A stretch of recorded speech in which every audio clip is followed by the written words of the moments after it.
Premiazione 100 dorso assoluti, Victory Ceremony 100 backstroke Open Male, medaglia di bronzo per Thomas Ferroni, Team Veneto 59 e 54. Argento Francesco Peron, Sporting Club Noale 59 e 52. Medaglia d'oro, gold medal, Goes to Marti Binedel 57 e 47. Consegna le medaglie a Aurelio Minini del circuito Nuoto Italia.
Presentazione della prima serie.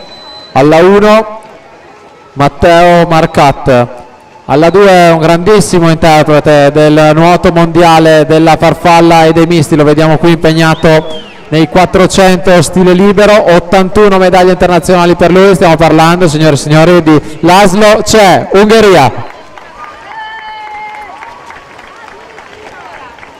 Accanto a lui i grandi di casa del Veneto, Alessio Gerardin, già atleta della nazionale giovanile per l'Antares Nuoto col miglior tempo in corsia 4, Davide Casarin del Team Veneto, altro atleta è stato nazionale giovanile esperto del fondo, Nicola Roberto, centro nuoto Le Bandie, alla 7 Arian Mica e alla 8 Edoardo Bidoggia, rappresentativa Idros.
(4:08.04) Alberto Camillotto si aggiudica questa serie, passa al comando della classifica provvisoria, la partenza